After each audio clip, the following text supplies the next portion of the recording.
السلام عليكم ورحمة الله وبركاته.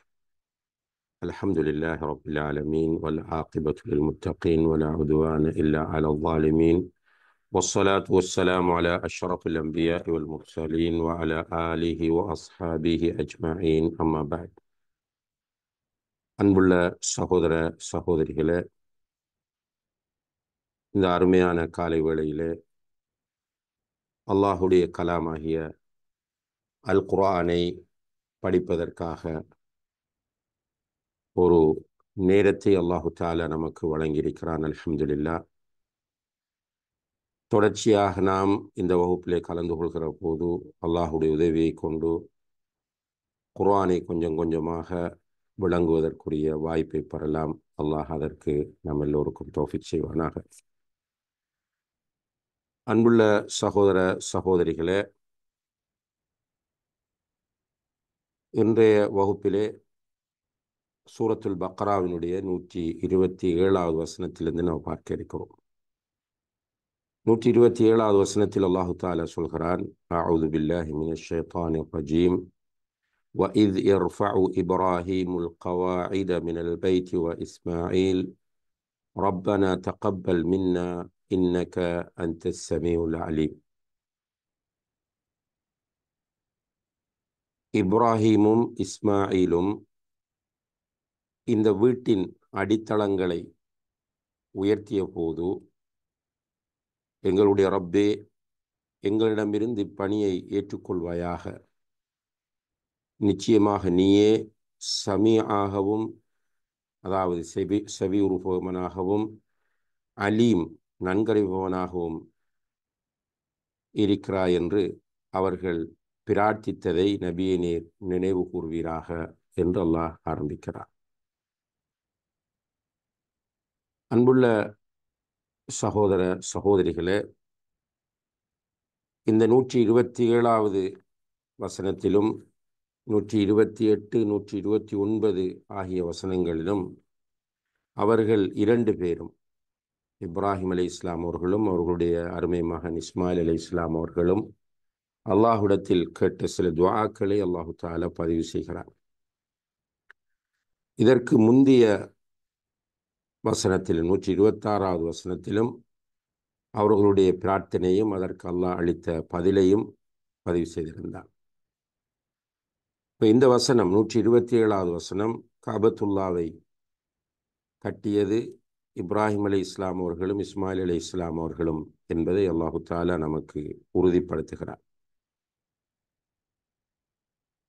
இப்னு Abbas ரலியல்லாஹு அன்ஹுமா அவர்கள் இப்ராஹிம் அலைஹிஸ்ஸலாம் அவர்களுடைய வரலாற்றை பற்றிய ஒரு பெரிய ஹதீஸை குறிப்பிடுகிறார்கள். அந்த ஹதீஸில் ஒரு பகுதியிலே இப்ராஹிம் அலைஹிஸ்ஸலாம் அவர்கள் தன்னுடைய மகன் இஸ்மாயில் அலைஹிஸ்ஸலாம் அவர்களை அழைத்து, என்னுடைய அருமை மகனே, அல்லாஹ் எனக்கு ஒரு பணியை ஒப்படைத்திருக்கிறான், அதை செய்வதற்கு நீ எனக்கு பக்கபலமாக இருக்க வேண்டும், இருப்பாயா என்று கேட்கிறார்கள். அதற்கு அவர்கள், என்னுடைய அருமை தந்தையே, கண்டிப்பாக உங்களுக்கு நான் உதவியாக பக்கபலமாக இருப்பேன் என்று சொல்லி அவர்கள் காபாவை கட்டுவதற்கு தந்தைக்கு உதவியாக நின்று கற்களை தூக்கி கொடுக்கக்கூடியவர்களாக இருந்தார்கள். அந்த கட்டடம் கட்டி முடிந்ததும் அவர்கள் இரண்டு பேரும் அல்லாஹ்விடத்தில் ரப்பனா தகப்பல் மின்னா இன்னக அன்த ஸமீஉல் அலீம் என்று துஆ செய்தார்கள் என்கிற செய்தியை அதிலே இப்னு அப்பாஸ் ரலியல்லாஹு அன்ஹுமா அவர்கள் குறிப்பிடுகிறார்கள். அல்லாஹு தஆலா அவர்களுடைய இந்த பிரார்த்தனைகளை இங்கே பதிவு செய்கிற நோக்கம், இப்ராஹிம் இஸ்மாயில் அலைஹிஸ்ஸலாம் அவர்களுடைய ஈமானுடைய உறுதி, அவர்களுடைய தக்வா, அவர்களுடைய இஹ்லாஸ், அவர்களுடைய சமூக அக்கறை போன்ற விஷயங்களை சொல்லுகிற அதே நேரத்தில் அவர்களுடைய சிறப்பை சொல்வதாகவும் காணப்படுகிறது. இந்த இடத்திலே மிக நுணுக்கமாக கவனமாக நாம் பார்க்க வேண்டிய ஒரு அம்சம் என்னவென்றால், இப்ராஹிம் அலைஹிஸ்ஸலாம் அவர்கள் அல்லாஹுடைய ஹலீலுல்லாஹ், அல்லாஹுடைய மிகப்பெரிய நண்பனாக, நேசனாக அடையாளப்படுத்தப்பட்டவர்கள். அதே போல இஸ்மாயில் அலைஹிஸ்ஸலாம் அவர்களும் மிகப்பெரிய ஒரு தியாகியாகவும் பொறுமையாளராகவும் சகிப்புத்தன்மை உள்ளவராகவும் அல்லாஹ்வினால் அடையாளப்படுத்தப்பட்ட ஒரு நபி. இந்த இரண்டு பேரும் யாருமே இல்லாத ஒரு பிரதேசத்தில் ஒரு இடத்திலே போய் அல்லாஹுடைய கட்டளையை ஏற்று காபத்துல்லாவை கட்டி முடித்துவிட்டு அவர்கள் கேட்கிற இந்த துஆ, ரப்பனா தகப்பல் மின்னா, எங்களது இரட்சகனே எங்களிடமிருந்து இதை கபூல் செய்வாயாக, ஏற்றுக்கொள்வாயாக என்ற அவர்களுடைய பிரார்த்தனை அவர்களுடைய இஹ்லாஸின் உச்சகட்டத்தின் அடையாளமாக இருக்கிற அதே நேரத்தில் அவர்களுடைய உள்ளத்தில் ஏற்பட்ட இந்த அமல் கபூல் செய்யப்பட்டு விடாமல் போய்விடுமோ என்கிற பயத்தையும் நமக்கு காண்பிக்கிறது. எனவேதான்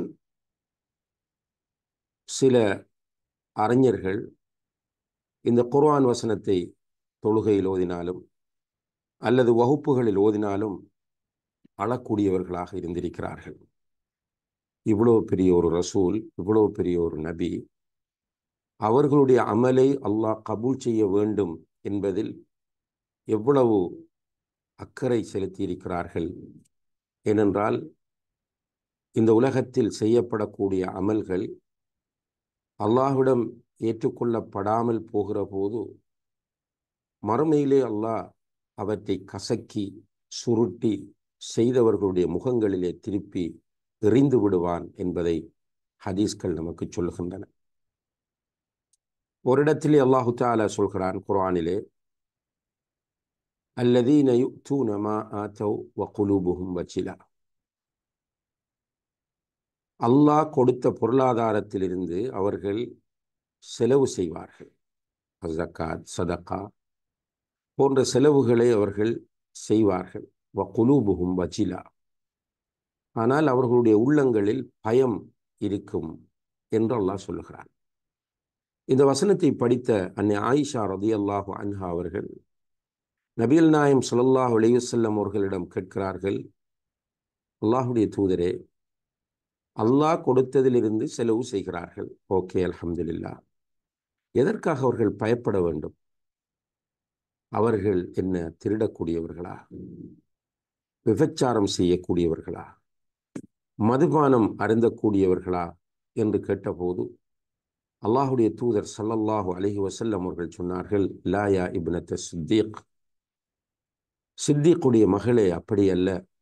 அவர்கள் இபாதத்தாளிகள், வணக்கவாளிகள். அவர்களுடைய உள்ளத்தில் பயம் வந்தது என்று அல்லாஹ் சொல்லுகிற அந்த பயம், இந்த அமலை அல்லாஹ் ஏற்றுக்கொள்வானா அல்லது ரிஜெக்ட் பண்ணி விடுவானா என்கிற பயம்தான் என்று நபி ஸல்லல்லாஹு அலைஹி வஸல்லம் அவர்கள் அன்னை ஆயிஷாவுக்கு சொல்லி காட்டினார்கள். அன்புள்ள சகோதர சகோதரிகளே, நாம் செய்யக்கூடிய சிறிய அமல்களாக இருந்தாலும் பெரிய அமல்களாக இருந்தாலும் அதை நம்முடைய ரப் நம்மிடமிருந்து ஏற்றுக்கொள்ள வேண்டும். அந்த பயம் நமக்கு வர வேண்டும். அந்த பயம் வந்தால் ஆட்டோமேட்டிக்காக நம்மிடமிருந்து முகஸ்துதி, பெருமை, கர்வம் எல்லாமே போய்விடும். இன்று நம்மை நாம் நம்மோடு இருக்கிறவர்களோடு ஒப்பிட்டு பார்க்கிறோம். எதுவுமே தர்மம் செய்யாதவர்களில் நாம் தர்மம் செய்கிறோமே. ஒழுங்காக தொழப்போகாதவர்கள் எவ்வளவு பேர் இருக்கிற போது நாம் தொழுகிறோமே.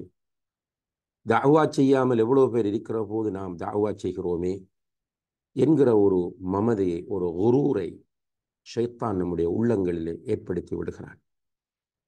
நம்மை அறியாமல் எத்தனையோ மக்கள் அல்லாஹோடு மிக நெருக்கமான நிலையில் இருக்கலாம். உள்ளங்களை அறிந்தவன் அல்லாஹ்வாக இருக்கிறான். எனவே நம்முடைய பயமும் நம்முடைய ஆசையும் நம்முடைய அமலை அல்லாஹ் கபூல் செய்ய வேண்டும் என்பதாக இருக்க வேண்டும்.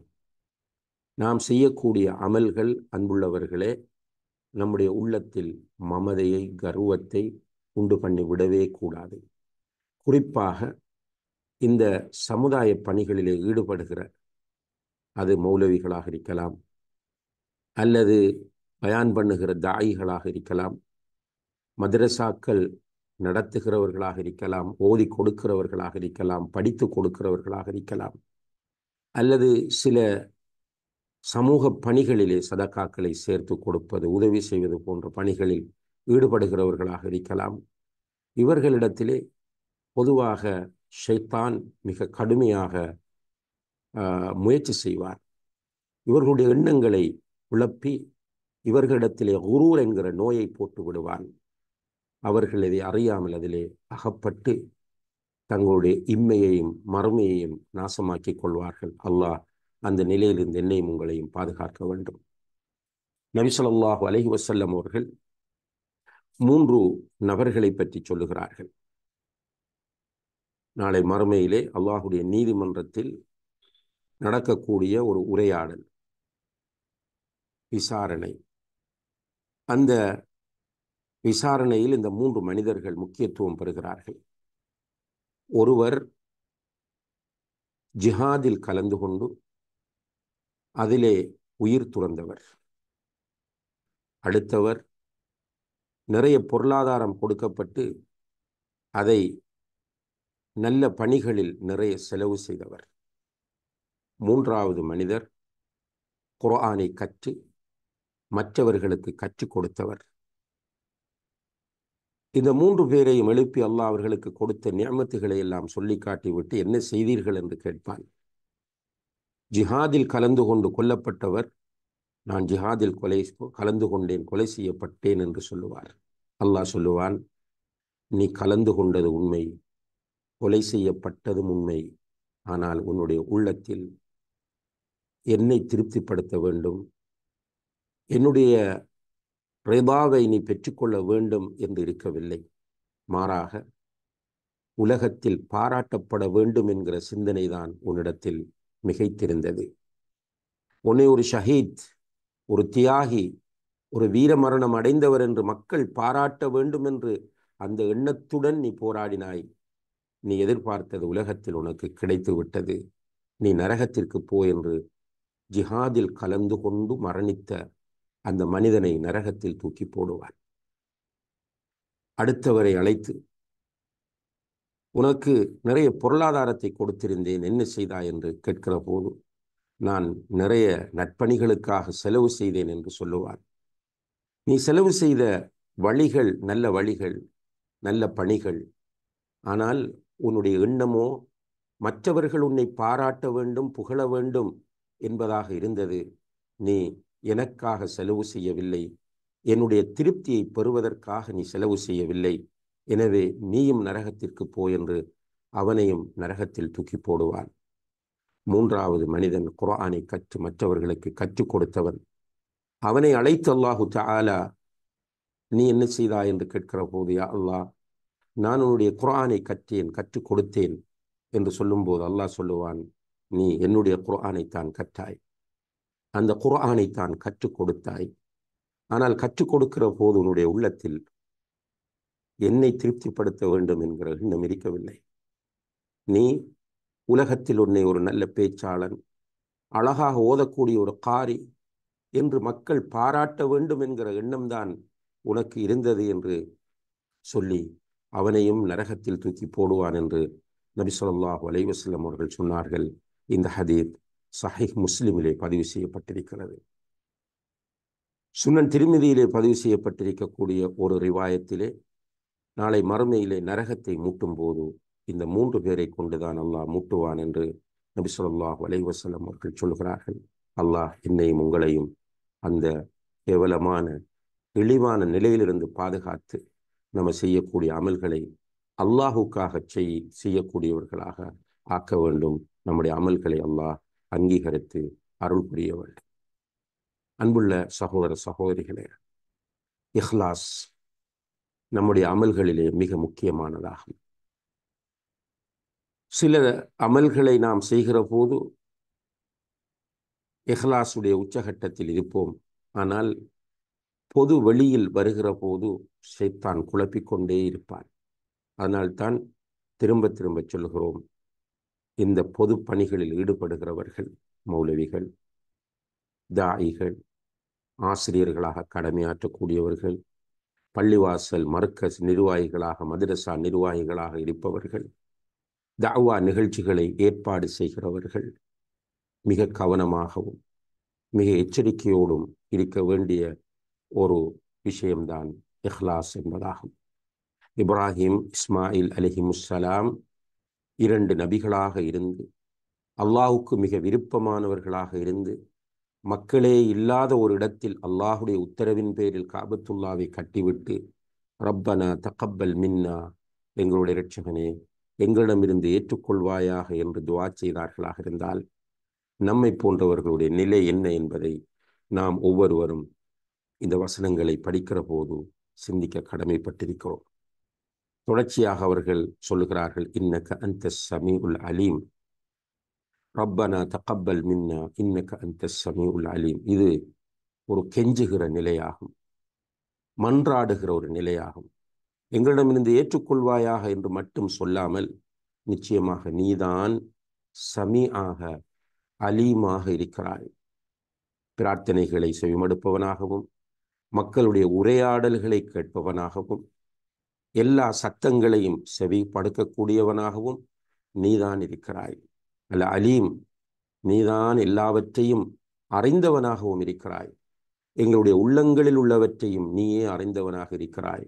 இந்த உலகத்தில் நடக்கப் போகிற, நடந்த அனைத்தையுமே அறிந்தவனாக நீதான் இருக்கிறாய் என்று சொல்லி, அல்லாஹுடைய அழகிய 2 திருநாமங்களை நினைவுபடுத்தி, அந்த திருநாமங்களை முன்னிலைப்படுத்தி அல்லாஹ்விடத்திலே பிரார்த்திப்பது என்பது பிரார்த்தனையின் ஒரு உச்சகட்ட நிலையாகும்.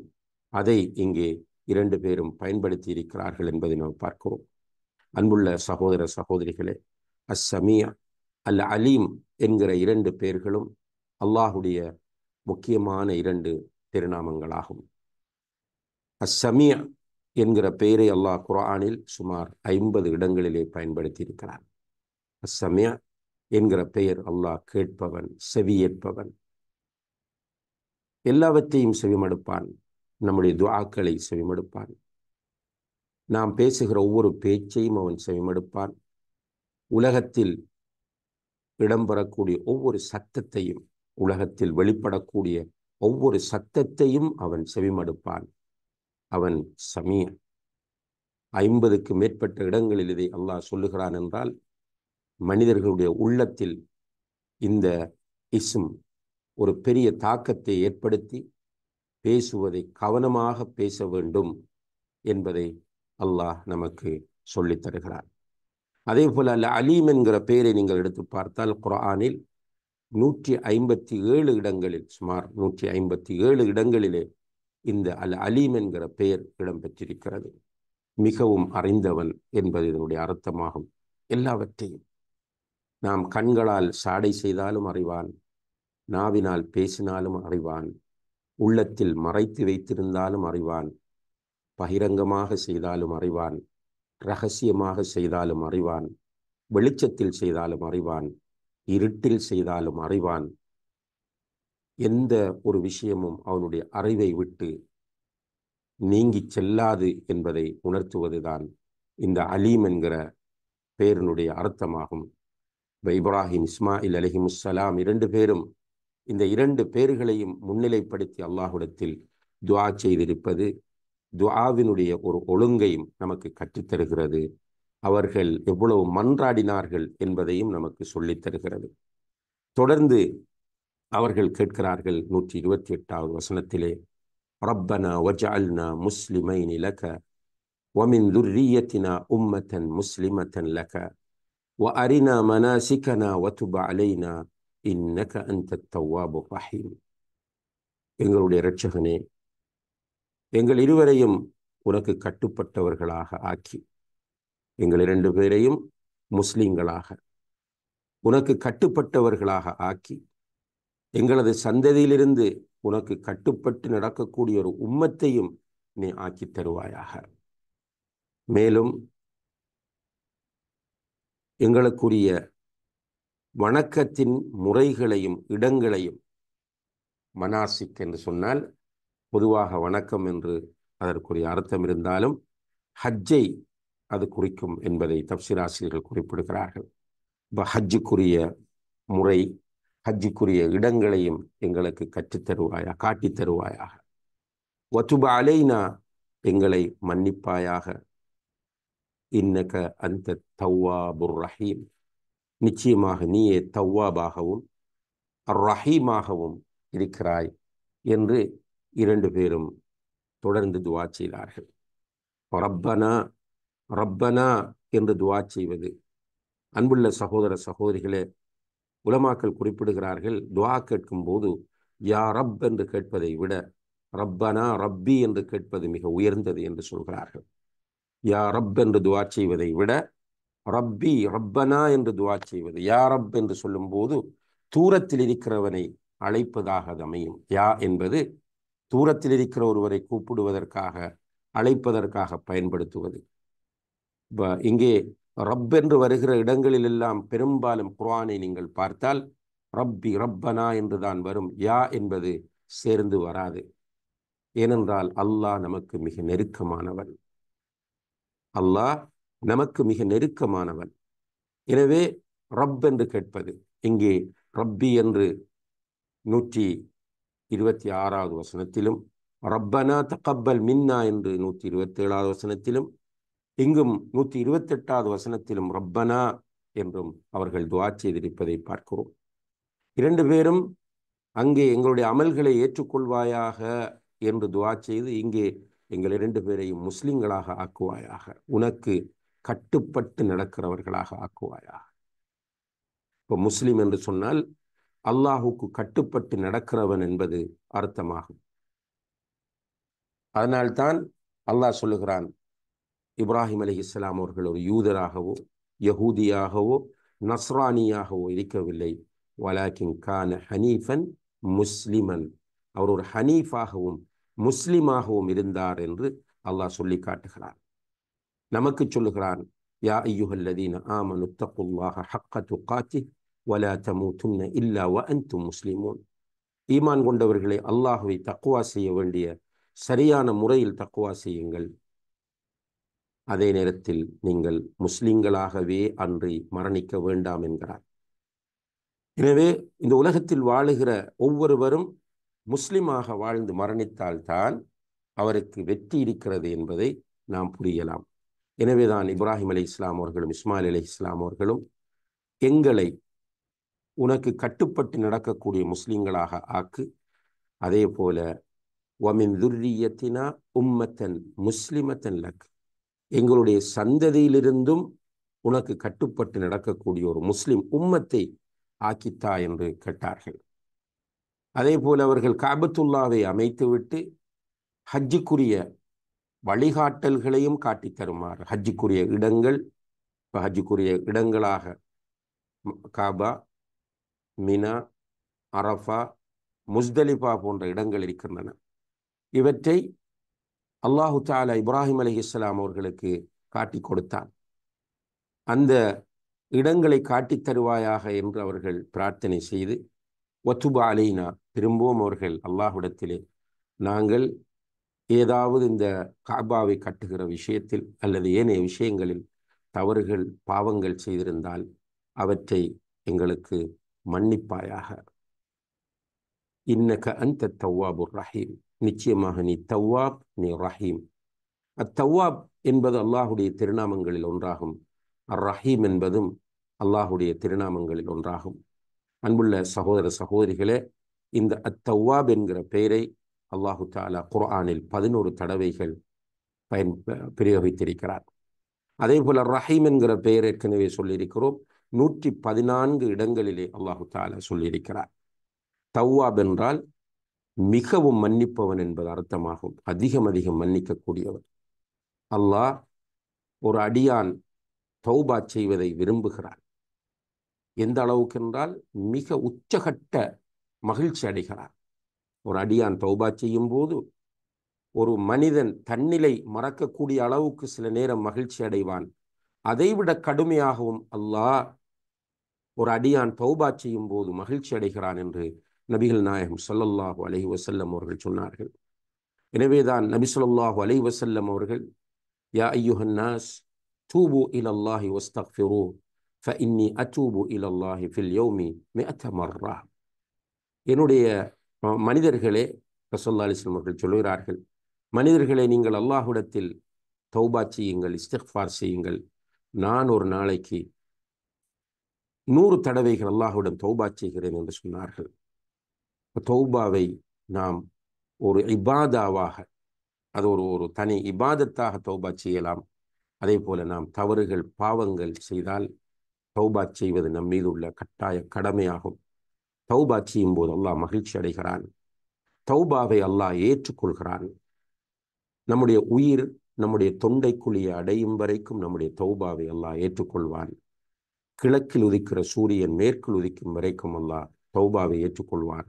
இது தவ்வாப் என்கிற பெயர் நமக்கு உணர்த்துகிற மிக முக்கியமான கருத்தாகும். அதே போல ரஹீம், அல்லாஹ் நிகரற்ற அன்புடையவனாக இருக்கிறான்.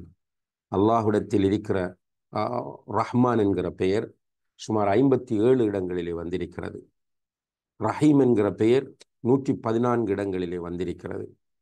ரஹ்மான் என்றால் அன்பு நிறைந்தவன், ரஹ்மத் நிறைந்தவன் என்பது அர்த்தமாகும். ரஹீம் என்பது அந்த ரஹ்மத்தை, அந்த அன்பை அள்ளி அள்ளி கொடுக்கக்கூடியவன் என்பது அர்த்தமாகும். எனவே இந்த 2 பெயர்களையும் முன்னிலைப்படுத்தி அவர்கள் ரப்பனா வஜஅல்னா முஸ்லிமைன் லக வமின் துர்ரியத்தினா உம்மத்தன் முஸ்லிமத்தன் லக வ அரினா மனாசிகனா வதுப் அலைனா என்று துஆ செய்திருப்பதை நாம் பார்க்கிறோம். எனவே அன்புள்ள சகோதர சகோதரிகளே, இந்த 2 துஆக்களும் நிச்சயமாக நமக்கு மிக முக்கியமான படிப்பினையை தரக்கூடிய துஆக்களாக இருக்கின்றன. 129வது வசனத்தில் அல்லாஹு தஆலா அவர்கள் கேட்ட 3வது ஒரு துஆவை அல்லாஹ் பதிவு செய்கிறான். ரப்பனா வபஅத் ஃபீஹிம் ரசூலம் மின்ஹும் யத்லு அலைஹிம் ஆயாத்திக வயுஅல்லிமுஹுமுல் கிதாப வல் ஹிக்மத வயுஸக்கீஹிம் இன்னக அன்தல் அஸீஸுல் ஹக்கீம். மேலும் அவர்கள் கேட்கிறார்கள், ரப்பனா, எங்களுடைய இரட்சகனே, அவர்களுக்கு எங்களுடைய உம்மத்தில் எங்களுடைய சந்ததியில் முஸ்லிமான ஒரு உம்மத்தை நீ உருவாக்குவாயாக என்று பிரார்த்தித்தது போல அவர்கள் கேட்கிறார்கள், அவர்களுக்கு மத்தியிலே ஒரு தூதரை நீ அனுப்புவாயாக, ஒரு ரசூலை நீ அனுப்புவாயாக. அவர் உன்னுடைய வசனங்களை அவர்களுக்கு ஓதி காண்பிப்பார். அவர் உன்னுடைய வேதத்தை அவர்களுக்கு கற்றுக் கொடுப்பார், ஹிக்மத்தையும் கற்றுக் கொடுப்பார், அவர்களை பரிசுத்தப்படுத்துவார். அப்படியான ஒரு தூதரை அந்த மக்கள் மத்தியிலே நீ அனுப்புவாயாக. நீ அசீஸாகவும் நீ ஹக்கீமாகவும் இருக்கிறாய் என்று அவர்கள் துஆ செய்கிறார்கள். அன்புள்ள சகோதர சகோதரிகளே, இந்த துஆ அல்லாஹ்விடத்தில் கபூல் செய்யப்பட்டது. அதனால்தான் அல்லாஹு தஆலா இந்த இப்ராஹிம் அலைஹிஸ்ஸலாம் அவர்களுடைய சந்ததியிலே வந்த மக்கள் மத்தியிலே முஹம்மது ஸல்லல்லாஹு அலைஹி வஸல்லம் அவர்களை இறுதி தூதராக அனுப்பி வைத்தான். இதை பற்றி அவன் சொல்லுகிற போது சூரத்துல் ஜும்ஆ 2வது வசனத்தில் ஹுவல்லதி பஅஸ ஃபில் உம்மiyyin ரசூலம் மின்ஹும் யத்லு அலைஹிம் ஆயாத்திஹி வயுஸக்கீஹிம் வயுஅல்லிமுஹுமுல் கிதாப வல் ஹிக்மா. இப்ராஹிம் அலைஹிஸ்ஸலாம் அவர்கள் என்ன துஆவை கேட்டார்களோ அந்த துஆவில் அவர்கள் கேட்டபடி ஒரு தூதரை அல்லாஹ் இங்கே அனுப்பியிருக்கிறான் என்பதை இந்த சூரத்துல் ஜும்ஆ 2வது வசனத்திலே சொல்லி காட்டுகிறான். அவர்கள் கேட்ட அந்த துஆ கபூல் செய்யப்பட்டு விட்டது. அவர் குர்ஆனை ஓதி காண்பிப்பார், வேதத்தை கற்றுக் கொடுப்பார், ஹிக்மத்தையும் கற்றுக் கொடுப்பார். ஹிக்மத் என்பதற்கு தஃப்சீர் ஆசிரியர்கள் சுன்னா என்று இந்த இடத்திலே விளக்கம் தருகிறார்கள். பொதுவாக ஹிக்மா என்பது அரபிக் லாங்குவேஜிலே விஸ்டம், அறிவு, ஞானம் என்கிற கருத்தை கொடுக்கும். ஆனால் இந்த இடத்தில் அல்லாஹ் நாடுவது சுன்னா என்பதை, ஹதீஸ் என்பதை என்று உலமாக்கள் குறிப்பிடுகிறார்கள். அதே போல யுஸக்கீஹிம், அந்த தூதர் அந்த மக்களை ஷிர்க்கிலிருந்து தூய்மைப்படுத்துவார். ஷஹவாத், சுபஹாத் போன்ற நோய்களில் இருந்து அவர்களுடைய உள்ளங்களை பரிசுத்தப்படுத்துவார் என்று அவர்கள் 2 பேரும் சொல்லி துஆ கேட்கிறார்கள். கேட்டு அவர்கள் அல்லாஹுவை முன்னிலைப்படுத்தும் போது, அசீஸ், நீ மிகைக்கக்கூடியவன், உன்னை மிகைப்பதற்கு யாருமே கிடையாது, நீதான் அசீஸ், இஸ்ஸத்தெல்லாம் உனக்கே சொந்தம், உன்னை யாரும் மிகைக்க முடியாது. இந்த அசீஸ் என்கிற பெயரை குர்ஆனில் 92 இடங்களிலே அல்லாஹ் பயன்படுத்தி இருக்கிறார். அதே போல ஹக்கீம், நீ ஹக்கீமாகவும் இருக்கிறாய். அதாவது ஹக்கீம் என்றால் ஞானமிக்கவன் என்று தமிழிலே மொழிபெயர்த்தாலும் உண்மையான அர்த்தம் எந்த ஒன்றையும் அதற்குரிய இடத்தில் வைக்கக்கூடியவன், எந்த ஒன்றையும் அதற்கென்று இருக்கிற மிக சரியான இடத்தில் வைக்கக்கூடியவன் என்பதுதான் ஹக்கீம் என்பதற்குரிய அர்த்தமாகும். இந்த பெயரை சுமார் 94 இடங்களிலே குர்ஆனிலே அல்லாஹ் பயன்படுத்தி இருக்கிறான். இந்த 2 பெயர்களையும் பயன்படுத்தி முன்னிலைப்படுத்தி அவர்கள் இந்த துஆக்களை கேட்கிறார்கள். எனவே அன்புள்ள சகோதர சகோதரிகளே, துஆ கேட்கும் போது பேண வேண்டிய ஒழுங்குகள் இந்த துஆவில் சொல்லப்படுகின்றன. இப்ராஹிம் அலைஹிஸ்ஸலாம் அவர்கள், இஸ்மாயில் அலைஹிஸ்ஸலாம் அவர்கள் 2 பேரினுடைய சிறப்பு, அவர்களுடைய தூர நோக்கு, சமூக அக்கறை, அவர்களுடைய இஹ்லாஸ் போன்ற பல விஷயங்கள் இங்கே நமக்கு சொல்லித்தரப்படுகின்றன. இவற்றை நாம் முன்னுதாரணமாக கொண்டு செயற்பட எல்லாம் வல்ல அல்லாஹு தஆலா நம் எல்லோருக்கும் தௌஃபீக் செய்வானாக. وآخر دعوانا أن الحمد لله رب العالمين والسلام عليكم ورحمة الله وبركاته. سبحانك اللهم وبحمدك أشهد أن لا إله إلا أنت.